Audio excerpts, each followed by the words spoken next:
नमस्कार, स्वागत है। आज हम एक बहुत ही दिलचस्प विचार पर बात करने वाले हैं। एक ऐसा विचार जो सुनने में तो बड़ा सिंपल सा लगता है, पर है बहुत गहरा। ये एक ऐसा विचार है जो करुणा मतलब कंपैशन को सीधे सीधे प्रॉस्पेरिटी यानी समृद्धि से जोड़ता है।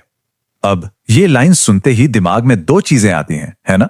एक तरफ तो क्यूरियोसिटी होती है कि भाई ऐसा क्या है, और दूसरी तरफ थोड़ा शक भी होता है कि क्या ये वाकई में काम करता है या ये बस कोई सुनी सुनाई बात है, एक अंधविश्वास। तो चलिए आज इसी को थोड़ा कुरेदते हैं, एक बिल्कुल अलग एंगल से देखते हैं।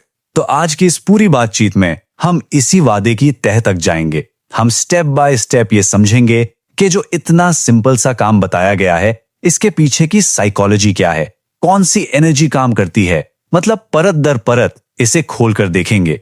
तो चलिए शुरू करते हैं पहले हिस्से से। देखिए, यहां बात किसी मिरेकल की नहीं हो रही, ये एक जर्नी है, एक समझ की जर्नी। हम ये देखने वाले हैं कि कैसे सिर्फ अपने मन की डायरेक्शन बदलने से हमारे रिजल्ट्स, हमारे नतीजे बदल सकते हैं। अब आते हैं सबसे जरूरी चीज पर, इसके पीछे के माइंडसेट पर। यह समझना बहुत जरूरी है कि ये कोई डील नहीं है, कोई सौदा नहीं, ये एक डिसिप्लिन है। एक ऐसा काम जो बाहर से देखने में शायद बहुत छोटा लगे, पर अंदर से ये बहुत पावरफुल है। यहां पर जो फर्क है ना, वो सब कुछ साफ कर देता है। एक तरफ है सौदे वाली सोच, मतलब आज मैं खिलाऊंगा तो कल मेरी तिजोरी भर जाएगी, एक ट्रांजैक्शन है।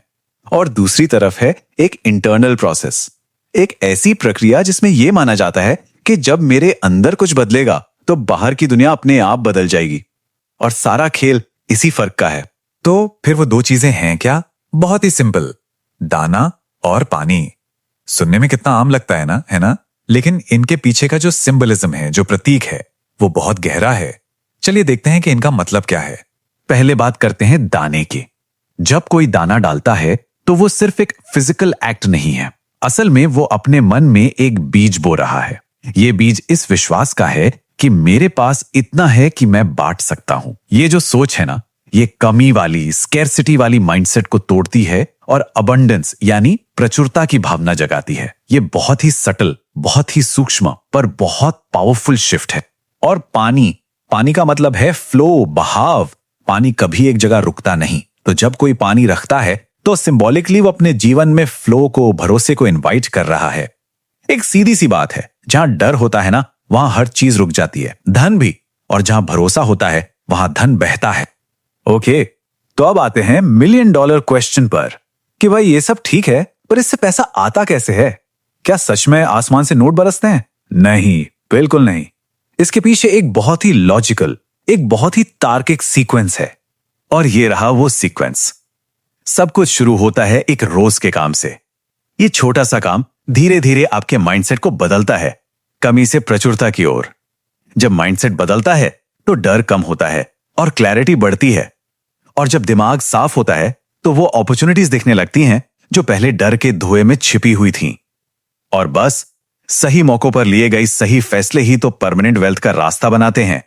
यही इस पूरी बात का निचोड़ है। पैसा हवा से नहीं आता, वो मन की स्टेट से, मन की अवस्था से आता है। पैसा इसलिए नहीं आ रहा कि पक्षियों को खिलाया गया, पैसा इसलिए आ रहा है क्योंकि पक्षियों को खिलाने के प्रोसेस में इंसान खुद बदल गया है, उसकी मेंटल स्टेट बदल गई है।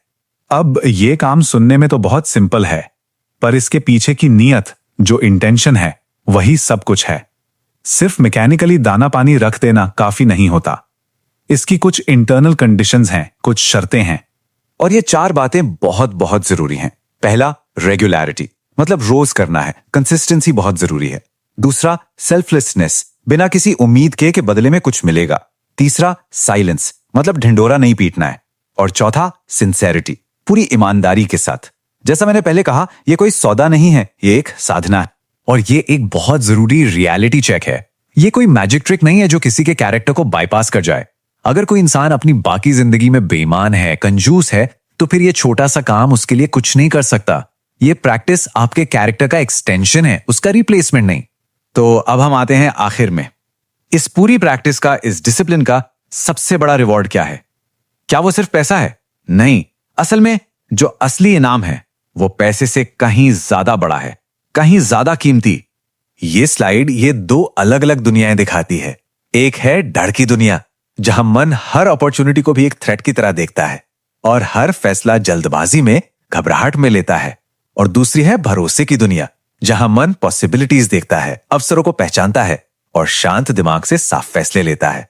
ये प्रैक्टिस बस एक पुल है डर की दुनिया से भरोसे की दुनिया तक का। तो असली दौलत क्या है? वो नोटों की गड्डियां नहीं है। असली दौलत मन की वो स्टेट है जहां डर की जगह भरोसा है, कंफ्यूजन की जगह क्लैरिटी है और बेचैनी की जगह शांति है। पैसा तो इस स्टेट का बस एक बाय प्रोडक्ट है, एक नतीजा। तो आखिर में बस ये समझना है, असली प्रॉब्लम पैसे की कमी नहीं है, असली प्रॉब्लम है डर में जीना। और ये जो प्रैक्टिस है ना, ये पैसा पाने का कोई टोटका नहीं है। ये उस डर का इलाज है जो पैसे को या किसी भी अच्छी चीज को जीवन में आने से रोक रहा है।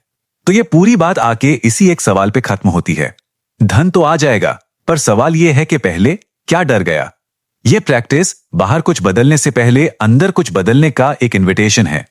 फोकस पैसे पर नहीं, फोकस डर को हटाने पर होना चाहिए।